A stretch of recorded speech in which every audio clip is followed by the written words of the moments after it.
The narrow gauge Linton and Barnstaple Railway, now a thriving heritage line. Today it attracts tourists from around the world, but in 1935 it was one of the first lines to close as railway companies started to have trouble balancing the books. Freight was switching slowly but surely to road as lorries became available after the First World War. Railway companies were unable to refuse to carry items which generated little or no profit and couldn't compete with door-to-door carriers. On top of this, there was increasing competition from rural buses. Costly steam engines continue to be built. This one is Lyddham Manor on the Paignton and Dartmouth Railway. It dates from 1950. And production would continue for another 10 years after that.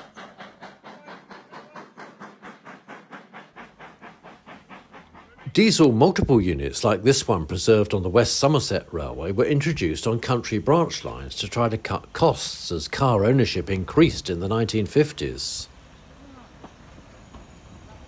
The introduction of new diesel and electric locomotives was slow and haphazard. Many different designs were tried out.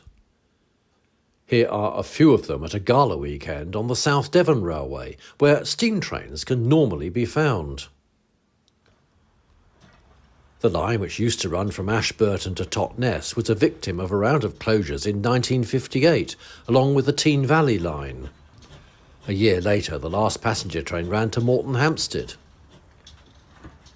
Despite all efforts to bring British Railways into profit, operating losses continued to mount, not helped by a 3-week train drivers' strike in 1955. £16.5 million was lost in 1956, £86.2 million in 1961. Harold Macmillan's Tory government decided something had to be done. To start with, more closures were planned. The branch line from here at Churston to Brixham was one of the casualties in 1963, as were the Kingsbridge, Colne Valley and Exe Valley routes. The new Transport Minister, Ernest Marple, saw roads like the M1 as the way forward.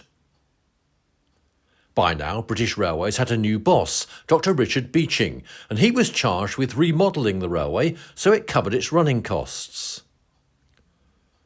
His first move was to do a survey over 1 week in April 1962, which looked at how many passengers used each station in the country. A similar exercise was carried out with goods. The results sealed the fate of lines like this one from Barnstaple to Torrington. Like many routes in Devon, it carried more passengers in the summer than in the winter, but no allowance was made for this in Beeching's count. Others were recommended for closure but survived to get a new lease of life. There's now a half-hourly service to Exmouth along a line that Beeching wanted to close. His report was called The Reshaping of British Railways and was published 60 years ago today. It found that half the route mileage in Britain carried just 4% of the total number of passengers and 5% of the freight. It was costing £40 million to run these routes, and they took only £20 million in fares and goods fees. Beeching proposed the closure of 5,000 miles of track and 2,000 stations. Buses, he said, would replace the lost trains, and in many cases they were already covering the same routes. As well as the Exmouth branch line, services from Plymouth to Bere Alston and Gunnislake also survived, as did the Loo and the St Ives branch line in Cornwall. Others, however, were not so lucky.